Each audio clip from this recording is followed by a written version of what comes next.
교향곡을 들어보면은 음악에 절정이 있는 것을 알 수 있습니다. 이 작곡가든지 연주자는 그 절정에 자기의 온 힘과 그리고 또한 정열을 다 쏟아부어서 참으로 아름다운 그러한 음악을 만들어냅니다. 하나님께서 천지를 창조하실 때에도 절정이 있었습니다. 하나님의 온갖 지혜와 그리고 능력과 신성을 다 쏟아서 만들어낸 창조의 극치를 이루는 그러한 부분이 있었습니다. 그것이 바로 인간의 창조입니다. 우리 인간은 하나님 창조의 극치입니다. 그리고 절정인 것이죠. 우리가 성경으로 다시 돌아가야 될 그러한 이유가 뭐냐면은 성경 외에도 그 어느 곳에도 인간의 가치를 이 정도로 소중하게 표현한 데는 없습니다. 그래서 우리 예수 믿는 사람은 한 사람 한 사람을 소중하게 여기게 되는 거예요.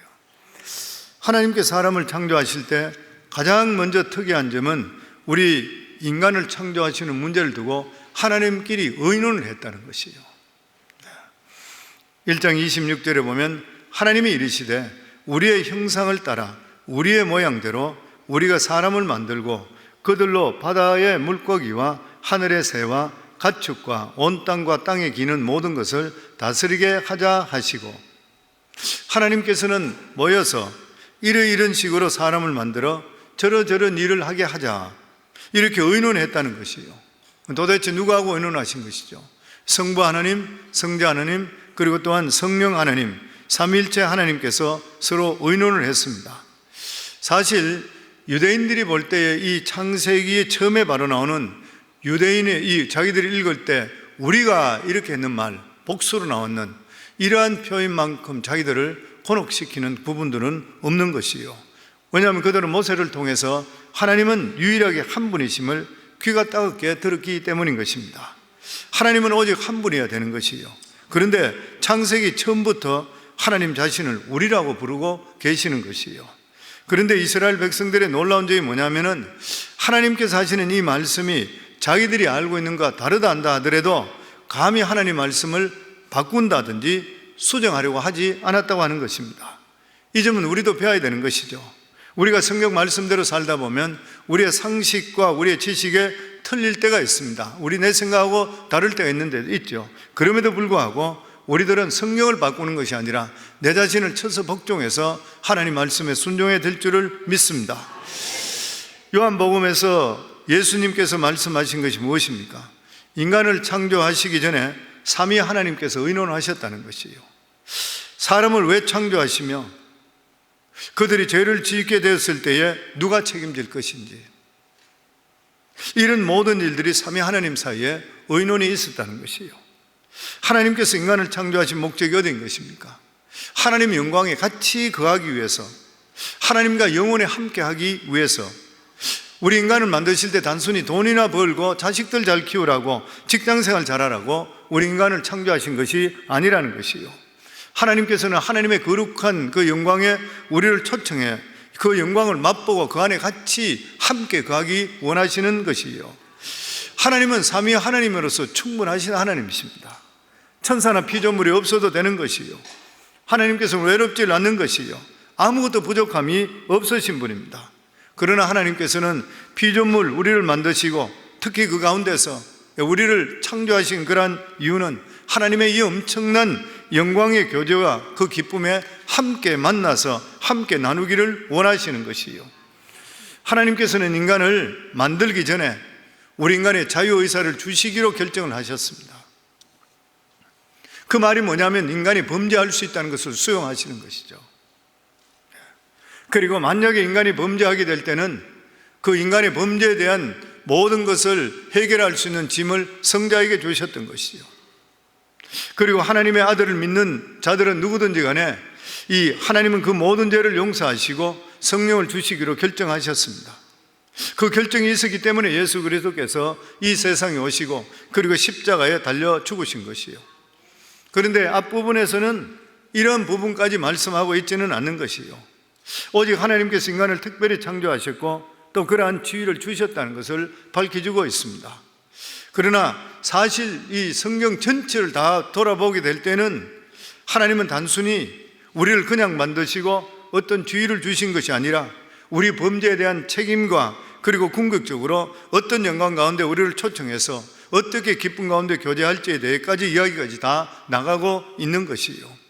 그렇기 때문에 우리들은 다른 사람을 볼 때에 그 사람 한 사람 한 사람에게 하나님의 크신 계획과 뜻이 있다는 것을 알고 사람들을 대할 수가 있어야 되는 것이요. 인간의 창조에서 가장 특별한 점이 뭐냐면은 사람이 하나님의 형상과 하나님의 모양으로 창조되었다는 것입니다. 우리 26절, 27절 같이 읽도록 하겠습니다. 하나님이 이르시되 우리의 형상을 따라 우리의 모양대로 우리가 사람을 만들고 하나님이 자기 형상 곧 하나님의 형상대로 사람을 창조하시되 남자와 여자를 창조하시고. 우리가 어렵게 생각하는 것이 뭐냐면 하나님의 형상이 없다는 거예요. 그런데 하나님께 형상과 모양으로 지으셨대요. 만일 하나님께서 우리와 같이 얼굴이 있고 몸이 있다면 문제될 것이 없습니다. 만약에 오늘 여기 강대상에 하나님께서 인간의 몸을 입고 있다 그러면은 감히 엎어져서 자는 사람이 있겠습니까? 감히 목자들이고 목양하는 사람들이 집에서 잠을 잘 수 있겠는가요? 불가능한 이야기인 것이죠. 그런데 문제가 뭐냐면 하나님은 영이시라는 거예요. 눈에 보이지 않는다는 것입니다. 영이시기 때문에 우리 인간과 같은 몸을 가지시지를 않았다는 것이에요. 그럼에도 불구하고 하나님의 형상과 모양에 따라 우리를 만들었다니까 어렵지 않을 수가 없는 것이에요. 하나님은 영이신데 우리가 하나님의 형상과 모양으로 만들어졌다는 것은 영이신 하나님과 몸을 가진 우리와 특별하고도 깊은 유사성과 연관성이 있다는 것이에요. 형상이 무엇입니까? 형상은 본래 본체와 아주 비슷하게 만든 거예요. 형상은. 그렇지만 형상은 본체가 아닌 것이에요. 그러나 본체를 모방해서 거의 똑같이 만드는 것이에요. 가장 대표적인 형상이 무엇이에요? 초상화입니다. 초상화. 초상화는 원래 모습 그대로 옮겨 놓는 것이에요. 그러나 아무리 본인을 쏙 빼닮게 그렸다 한다 하더라도 본인은 아닌 것이에요. 옛날 로마 시대 때에 사용했던 동전은 왕의 황제 얼굴이 새겨져 있었습니다. 이게 황제의 형상인 것이죠. 그러나 동전의 그림 자체가 황제는 아닌 것이에요. 황제를 닮은 그림인 것입니다. 그러나 이런 것들을 보면서 모델된 사람을 생각나게 되고 그 사람의 업적이든지 그 사람의 성품을 기억하는 것이에요.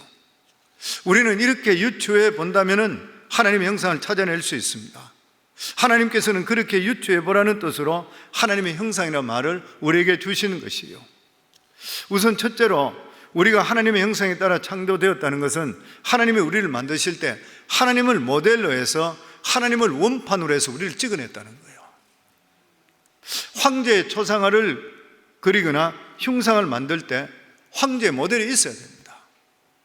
마찬가지로 우리가 하나님의 형상으로 만들어졌다는 것은 우리의 원판과 원형이 바로 하나님 자신이라는 거예요. 우리는 하나님으로부터 낳는 것이에요. 우리 인간에게 특별한 점이 많이 있습니다.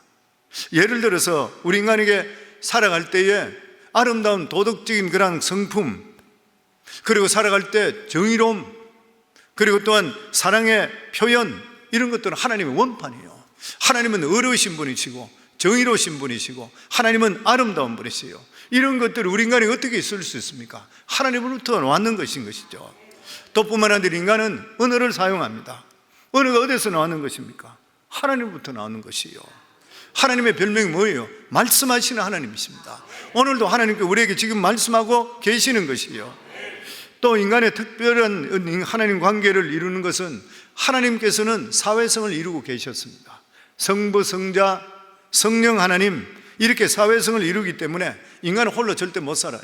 사회성을 이루고 가정을 이루어야 되는 것이고 사회 속에 들어 있어야 되는 것이에요. 사람의 외모는 어떻습니까? 하나님께서는 사람의 외모에도 하나님의 형상이 나타나게 하셨습니다. 지금은 우리에게 하나님의 영광이 없습니다. 그러나 최초의 사람들은 몸에 영광이 있었습니다.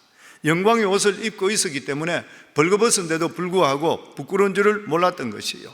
그러나 인간이 타락한 후에 영광이 떠나가 버린 것이에요. 그럼에도 불구하고 하나님의 형상이 남아있고 우리 원형은 하나님 자신인 것입니다. 그래서 우리 인간은 하나님을 만나기 전까지는 절대로 자기 자신을 알 수가 없는 것이요. 왜냐하면 원형을 모르게 되니까. 정체를 알 수 있게 알 수가 없는 것이요. 그리고 원형에 가지 않게 되면 고장난 부분을 고칠 수가 없는 것이요. 우리는 누구도 하나님을 만나기 전까지 우리를 알 수 없고, 그리고 우리가 하나님 가기 전까지는 절대로 자기 자신을 고칠 수가 없습니다. 우리의 모델은 하나님이시고 우리의 설계도면도 하나님께서 가지고 계시는 것이요. 그래서 우리가 이미 고장나 있다 하더라도 우리의 형상은 하나님입니다. 그래서 우리에게 소망이 있는 것이 뭐냐면 아무리 고장난 사람이라 하더라도 하나님께만 데려간다면 고쳐진다는 거예요. 이게 천사와 비교할 수 없을 정도로 존귀로운 존재로 만들어주는 것이에요. 아무리 술을 마시고 고래고래 과음을 지르고 다 망가진 그런 사람이라 하더라도 하나님께 나가면은 천사보다 더 귀한 사람으로 바뀌게 되는 것이에요. 예전에 나는 할렐루야 아줌마였다, 여의도 순복음교회 최자실 목사님 그 책에 보면 그런 이야기가 있어요. 보면 초창기 때 교회가 개척되고 이랬을 때에 동네 사람 깡패 술주정뱅이가 한 사람 있었다 그러죠. 고래고래 삶 소리 지르고 교회 오는 사람 맞고 소리 지르고 행패 부리고 그랬던 사람이 있다. 사람들이 볼 때 그 사람은 완전히 끝난 사람이었다. 체격은 엄청 큰 사람이다. 끝난 사람이고 완전히 저런 사람은 버림받은 사람이라 그래 생각했는데, 근데 어느 날 바깥 창문 밖으로 목사님 내다보고 있는데 보니까 아이들이 둘러서 있고 그 덩치 큰 사람이 너부러져가 퍼져가 있는데, 아이들이 주일학교 아이들이 나와가지고 이 술귀신아, 이 더럽게 하는 귀신아, 이 사람에서 떠나갈지도 애들이 막 소리치는 거예요. 과함 지른데 그 사람이 누워있더니만 막 괴롭다고 소리 지르고 막 술을 막 토하고 난리지거든. 완전히 거기서. 그리고 엉엉 기가 가버렸는데 그 다음부터 확 바뀌어가지고, 그리고 예배당에 나와 예배드리고 나중에 그 사람이 목사가 되었다 그래. 누가 만들어주신 것이요? 하나님께 가지고 가면은 고장난 부분이 고치지 못할 것이 없는 줄 믿습니다. 그래서 우리 인생에는 절망이 없는 거예요. 아무리 어려운 일이 있고 아무리 망가졌다 하더라도 하나님께만 가게 되면은 하나님께 새롭게 만들어주는 역사가 임하게 되어 있는 것이요. 아멘. 그렇기 때문에 우리는 사람을 볼 때에 하나님의 형상으로 만들어진 존귀로운 존재다. 그래서 우리 예수 믿는 기독교는 사람을 귀하게 여깁니다. 사람을 귀하게 여기죠. 공산주의들, 사회주의자들, 유물론자는 사람을 물건으로 보잖아요. 그러니까 사람을 3천만 명 죽였니, 얼마를 죽였니 그러잖아요. 왜냐하면 물건으로 따지게 되니까. 그런데 우리 믿음의 사람은 어때요? 한 영혼이 천하보다 더 귀하게 여기는 거예요. 아멘. 그래서 우리는 누구를 보든지 간에 저 사람은 안 돼, 이런 말 해서는 결코 안 되는 것이요. 그 사람이 살아있는 동안은 천사인 줄 믿습니다. 아멘. 또 뿐만 아니라 하나님의 형상을 닮은 사람은 하나님의 존재를 입증시켜 주는 것이요.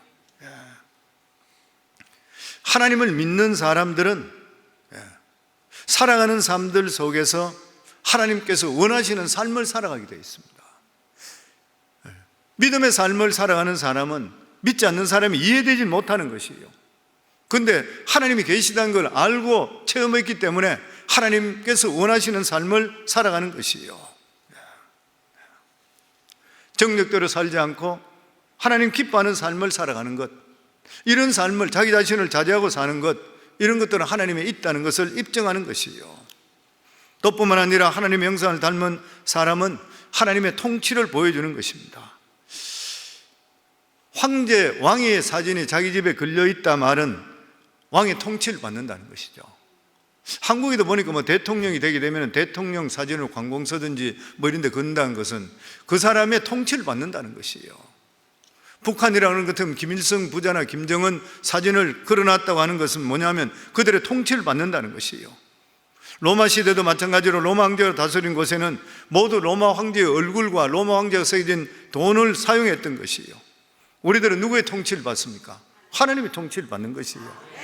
그러면 우리 삶은 어떤 삶이에요? 내 마음대로 사는 삶이 아니라는 것이에요. 하나님 뜻을 헤아리고 하나님께서 하라면 하고 하지 말려면 안 하는 통치된 삶을 살아갈 때 통치자 되신 하나님께서 우리 인생을 책임져 주시게 되어 있는 것이요. 보면 하나님은 인간을 창조하신 후에 우리 인간들에게 모든 것을 다스리고 지배하라는 특권을 주셨습니다.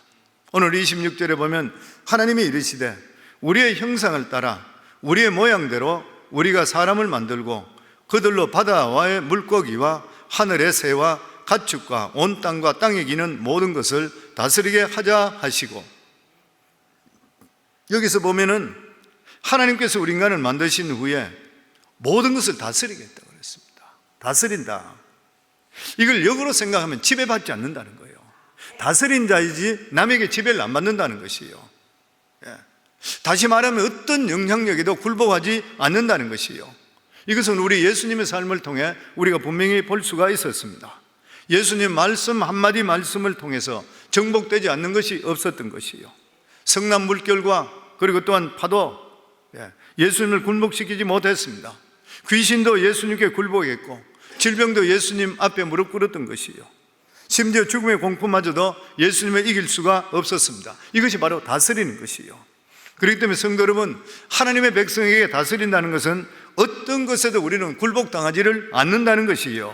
우리에게는 예수 그리스도의 권세와 능력이 주어진 줄을 믿습니다. 이 세상에 어떤 것도 참된 하나님의 백성들을 굴복시킬 수가 없는 것이에요. 가난도 질병도 그리고 사람들의 비난도 우리를 굴복시킬 수가 없는 것이에요. 하나님께서 우리 보고 다스리라 그랬습니다. 그렇기 때문에 이 세상 살아갈 때에 힘차게 사셔야 돼요. 우리가 악한 것들도 예수 이름으로 꾸짖어 쫓아내시잖아요. 질병도 쫓아내셔야 되고 가난도 쫓아내셔야 되고 우리 삶 속에 악한 것들 오는 데 예수 이름으로 꾸짖어 쫓아내시고 능력 있는 삶을 살아야 되는 이유가 예수가 승리한 그 권세가 우리가 주어졌기 때문인 것이에요. 아멘. 그리고 나서 하나님께서는 사람들에게 생육하고 번성하라 축복하셨습니다. 우리 28절 같이 읽도록 하겠습니다. 하나님이 그들에게 복을 주시며 하나님이 그들에게 이르시되 생육하고 번성하여 땅에 충만하라. 땅을 정복하라. 바다의 물고기와 하늘의 새와 땅에 움직이는 모든 생물을 다스리라 하시니. 생육하고 번성하라. 이 말씀의 의미는 하나님의 형상을 닮은 사람이 많아져야 된다는 거예요. 많아져야 된다.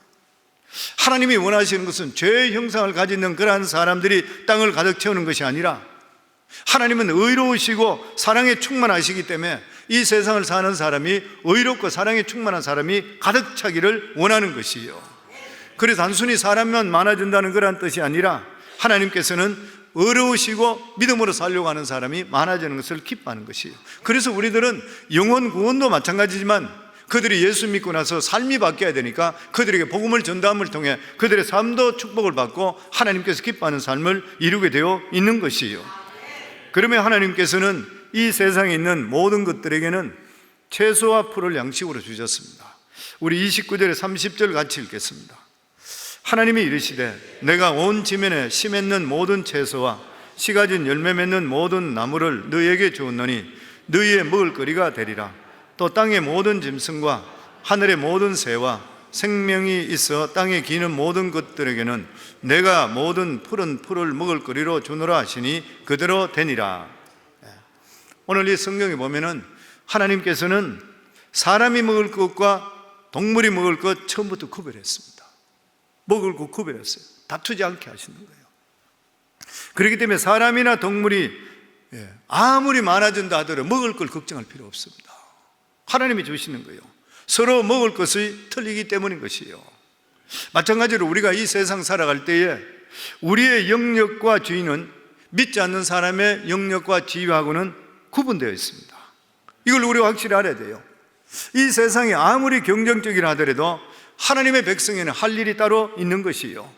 우리들에게는 나의 기업, 나의 가나안 땅이 있는 줄을 믿습니다. 하나님께 그걸 지켜주시는 거예요.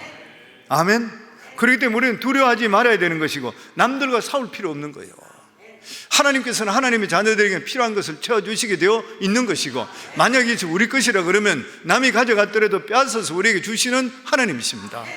아멘.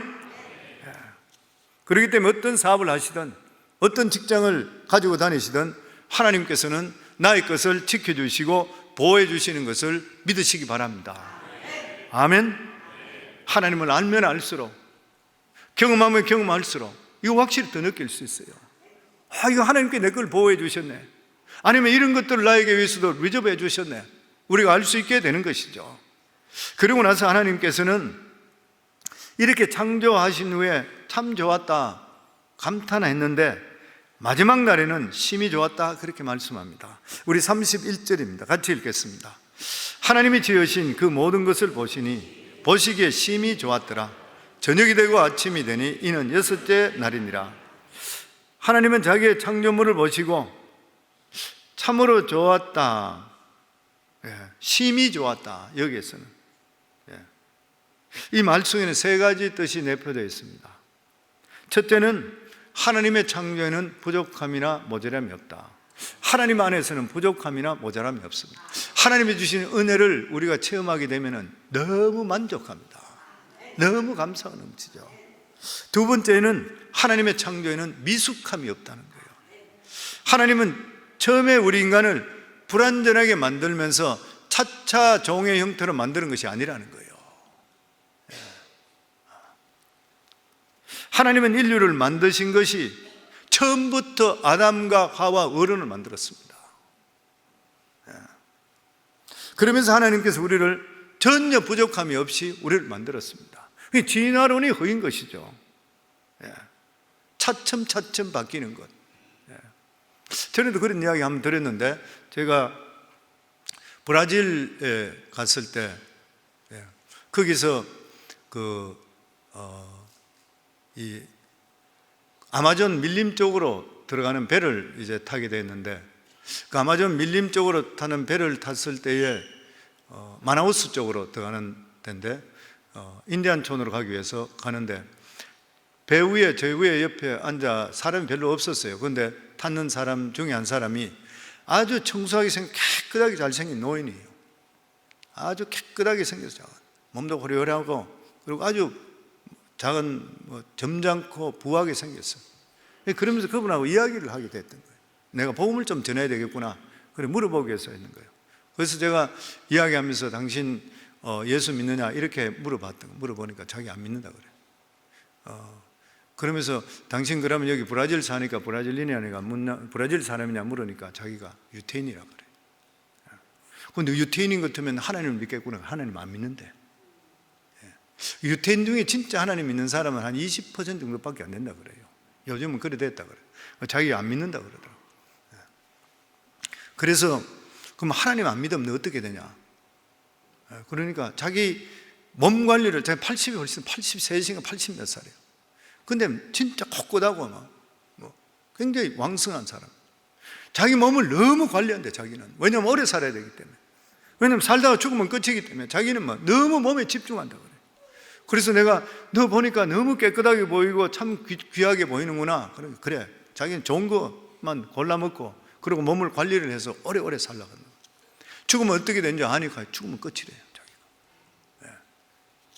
자기는 그래서 내가 죽으면 끝이는 어떻게 알 수 있냐 그러니까 우리 인간은 진화되어서 여기까지 왔기 때문에 죽으면 그냥 끝이래. 아, 그렇다면 너는 너희 조상이 너희 할아버지나 정조나 고조나 올라가면 원숭이겠구나. 그러니까 깜짝 놀래요. 그러더니만 나보고 하는 말이, 그런 원숭이는 내가 너 동물원에 있지 않냐. 근데 그 사람이 그 원숭이는 5,000년이 지나도 10,000년이 지나도 원숭이는 원숭이지 않냐. 그게 어떻게 너 조상이 될 수 있냐. 그러니까 인간으로 바뀌는 원숭이가 따로 있대요. 자기 그렇게 이야기하더라 보니까요. 이분이 얼마나 부자냐 하면은 그 브라질의 최고 유명한 해변이 코파카바네 그 해변이 있어요. 거기에 콘도부터 해서 오피스 빌딩에 자기 말로는 대부분이 자기 거라 그래요. 뉴욕 그 정시에 자기 회사 이름이 상장돼 있대요. 자기는 수시로 뉴욕하고 왔다 갔다 한다. 어마어마한 부자예요. 근데 이 사람은 그것밖에 몰라. 제가 복음을 전했습니다. 그랬더니만은 자기가 그러더라고. 하나님, 내가 만났던 하나님에 대해서 정감 쭉 했더니만 자기가 그래요. 자기가 이런 이야기는 한 번도 복음을 많은 이야기를 들었지만 심각하게 듣질 않은데 자기가 상당히 이번에는 심각하게 좀 생각해 보겠다고. 그러면 저한테 명함을 하나 주고, 그러면 뉴욕 가는 일이 있을 때 혹여나 여기 시간이 되면은 연락을 한번 주겠다 그래요. 지금 몇십 년이 지났는데 연락 한번 오지는 않았는데, 그런데 그분이 굉장히 그때 자기가 심각하게 자기가 한번 받아들인 적이 있습니다. 우리는 하나님께서 처음부터 아담과 하와를 창조하신 인간으로 창조했던 것이에요. 그렇기 때문에 이러한 것을 우리가 어릴 때부터 자녀들이 확실하게 깨우치게 될 때는 자기 자신이 자존감이 생긴 원숭이가 변화된 것이 아닌 것이에요. 하나님은 전혀 우리들에게 부족함이 없이 처음부터 만들어 주신 줄을 믿습니다. 그리고 또한 세 번째 의미는 완전한 균형과 조화가 있다는 것이에요. 창조물 사목 안에 부조화가 없는 것이, 이것이 바로 창조인 것입니다. 인간의 현실은 불확실하고 부조화한 것이에요. 하나님께 그렇게 만든 것이 아니라 죄로 말미암아 타락했기 때문인 것이에요. 하나님의 창조는 완벽한 것입니다. 아멘. 그래서 우리는 믿음을 들어감을 통해서 우리 삶이 더욱더 정결해지고 깨끗해지고 하나님과 가까워지게 되어 있는 것이에요. 그리고 마지막으로 창조의 절정의 완성이 뭐냐면 안식이라고 그랬습니다. 안식이죠. 6일 동안 창조를 마치시고 7일째인 마지막 날에 하나님은 가장 위대한 창조를 하셨습니다. 그것이 뭐냐면 안식인 거예요. 하나님은 아무것도 하지 않고 쉬셨지만 그것은 가장 위대한 그러한 창조인 것이요. 하나님은 일과 휴식이라는 두 개의 리듬을 가지고 계셨습니다. 이건 우리에게 굉장히 중요한 교훈이죠. 우리 인간도 일을 열심히 하지만 반드시 쉬어야 되는 거예요. 반드시 쉬어야 됩니다. 땅도 쉬잖아요. 농사하는 분들도 몇 년 하고 나면 쉬게 하잖아요. 나무들도 보면은 몇 년 동안은 열매가 맺고 어떤 애는 그런 애가 있는 거예요. 안식하는 거, 안식. 자연의 법칙이고 하나님께 주시는 법칙입니다. 그렇기 때문에 땅도 쉬어야 되고 인간도 쉬어야 되는 거예요. 하나님은 모든 우주 만물의 안식을 원리를 통해서 재창조의 회복의 역사가 임하는 거예요. 이걸 창세기를 통해 말씀합니다. 우리 2장 1절에서 2절 말씀입니다. 천지와 만물을 다 이루어지니라. 하나님이 그가 하시던 일을 일곱째 날에 마치시니 그가 하시던 모든 일을 그가 그치고 일곱째 날에 안식하시니라. 6일 동안 창조하신 후에 일곱째 날도 창조하셨는데 그것이 창조의 결론이고 완성인 거예요. 그것은 무엇을 만드는 것이 아니라 즐기는 거예요. 내가 6일 동안 만드는 거 하나님께 즐기시는 거예요. 우리들도 마찬가지입니다. 하나님 만드신 것을 즐겨야 돼요. 자연도 나가서 보세요. 음식도 맛있게 드시고 하나님 주신 모든 것들이 감사로 받아들이셔야 돼요. 전도서의 8장에 보면 해 아래 먹고 마시고 즐거워하는 것보다 더 좋은 것이 어디 있겠느냐. 모든 것이 하나님 만드셨으니까 즐겨야 돼요. 우리 삶도 즐기라는 것이죠. 이것이 하나님이 주신 우리에게 축복인 것이에요. 하나님이 창조하신 사실과 위대한 능력을 감상하고 기뻐하고 즐거워하는 것, 이게 안식이래요. 안식이는 거예요.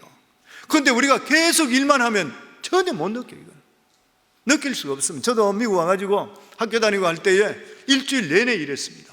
학교 갔다 오죠. 보통 때는 딴 때는 돈을 벌어야 되니까 그 예수도 안 믿으니까 토요일 주일 할 것 없이 계속 일하는 거예요. 새벽부터 나와가지고 새벽에 나가는 것 같으면 끝나고 나서 저녁에 학교 갔다가 다시 돌아오게 되면은 낮밤이 서로 바뀌어서 왔다 갔다 하면서 오면은 밤 11시 돼요.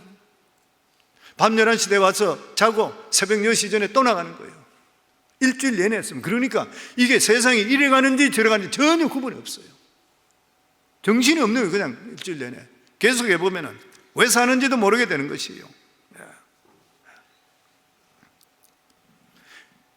일이라고 하는 것은 끝이 있어야 됩니다. 끝이 있을 때 다시 시작하는 거예요. 일을 쉬지 않고 하는 분들을 일 중독자로 그래요. 워커홀릭이라고 그러잖아요. 어떻게 돼요? 가정도 몸도 정신도 다 망가지는 것이에요. 왜냐하면 창조의 질서를 따르지 않기 때문인 것입니다. 하나님의 창조의 질서에는 쉼이 있으면 그것이 바로 안식입니다. 그만큼 강조하는 것이, 왜냐하면 안식해야 새롭게 시작해요. 우리 삶 속에서 일을 위해 태어난 사람 보고 뭐라 그래요? 노예라 그래요. 노예라 그럽니다. 노예는 그저 일하기 위해서 존재하는 것입니다. 끝없이 그냥 일을 해야 되는 것이에요. 이스라엘 백성들이 애굽에 430년 동안 노예로 있었잖아요. 그 사람이 하는 일이 뭐예요? 끝없이 일했던 것이에요. 일 안 하면 안 돼요. 이 사람들은 노예이기 때문에 일하는 거, 그냥 이게 완전 습관화되는 거예요. 그런데 하나님께서 그들을 출애굽시켜서 40년 동안 뭘 시켰어요? 예배 중심적으로 살면서 하나님께서는 안식일을 지키게 만들었습니다. 쉼을 가르쳐 줬는 거예요, 그 사람들에게. 그러니까 이스라엘 백성들이 딴 이야기를 하면 출애굽이 안식을 위한 탈출인 것이에요. 사람답게 살고 하나님의 형상으로 돌아가는 모습이에요. 이게 바로 하나님의 안식일을 줬습니다. 오늘날도 다람쥐 쳇바퀴 돌듯이 똑같은 생활을 하기 위한 있는 사람, 돈 벌기 위해서만 사는 사람, 쾌락 위해 사는 사람, 인생의 성공과 명예를 위해 사는 사람, 노예 삶이죠. 그게 노예 삶이 딴 게 아니잖아요. 보면은 아무리 멋진 사람이고 돈이 많이 있고 지위가 높다 하더라도 그 사람의 삶은 노예 삶이에요. 왜냐하면 쉼이 없는 삶이니까.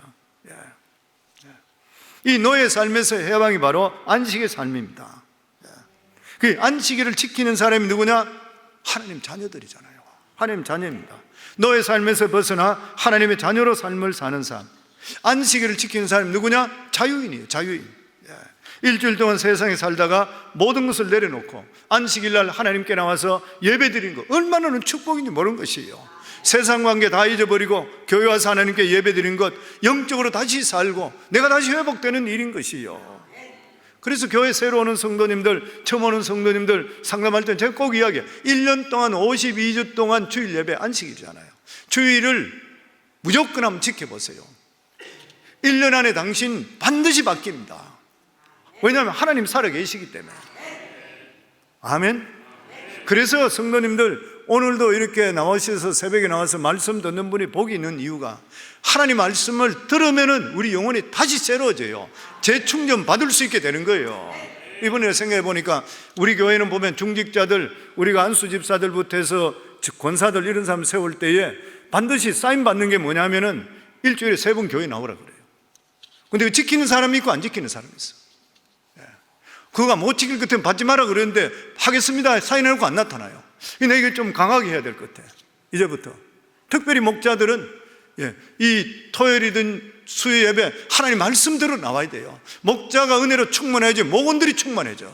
목자들이 주일날 교화가 그냥 영적인 목숨만 붙어있게 되니까 목원들이 다 죽는 거예요. 보니까. 그렇기 때문에 하나님께 나와서 들으면 우리가 틀려지잖아요. 우리가 성경 공부도 매번 하는 것도 아닌데 하나님께 나와 예배 드리면서 주일날은 반드시 지키는 거, 주일날은 그냥 왔다 가는 거, 내가 반드시 하나님께 영광 돌리고 안식하는 것이고, 주중에는 나와서 하나님 말씀을 내가 준비돼서 내가 믿음으로 바로 살아갈 수 있는 능력이 주어지는 것이잖아요. 새벽기도 나오고 하는 분들한테는 잔소리하고 할 필요가 없어요. 믿음으로 살기 때문에. 다시 좀 정립이 돼야 되겠구나 그렇게 생각하는 것 같아요. 우리가 세상에 나가 승리할 수 있는 그런 비결은 우리가 주일날 나와서 그리고 하나님께 나와 예배드리고 그리고 나서 내가 영적으로 충만해서 세상에 나가게 될 때에 내가 믿음을 가지고 있기 때문에 담대해지잖아요. 그리고 승리할 수 있는 삶을 살게 되어 있는 것이에요. 이것이 회복되면 우리 삶의 삶도 축복으로 변화될 줄을 믿습니다. 그리고 마지막 3절에 우리 같이 읽도록 하겠습니다. 하나님이 그 7째 날을 복되게 하사 거룩하게 하셨으니 이는 하나님이 그 창조하시며 만드신 모든 일을 마치시고 그날에 안식하셨습니다.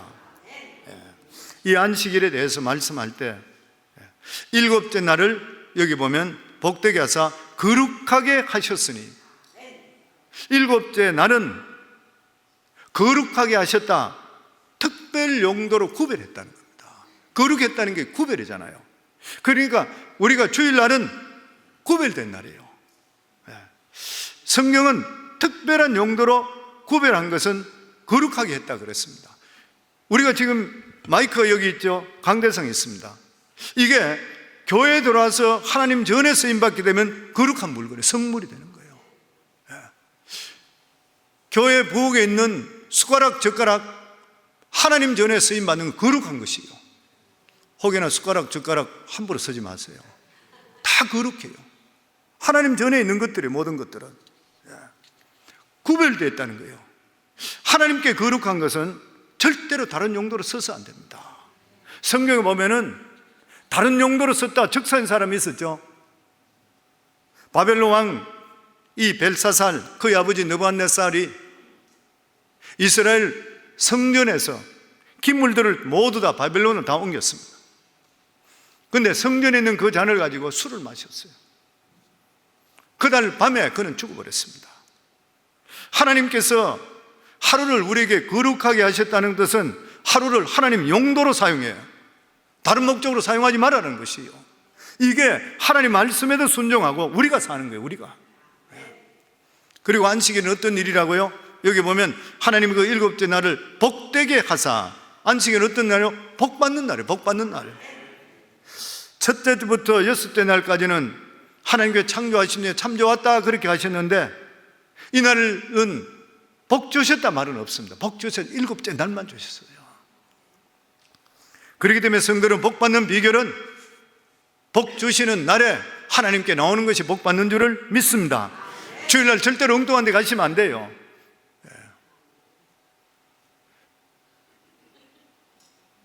주일날 보면 어떤 사람은 여행을 가는데도 비행기표도 끊을 때 비행기표 가는 것도 주일날 비행기표 타고 가더라고요.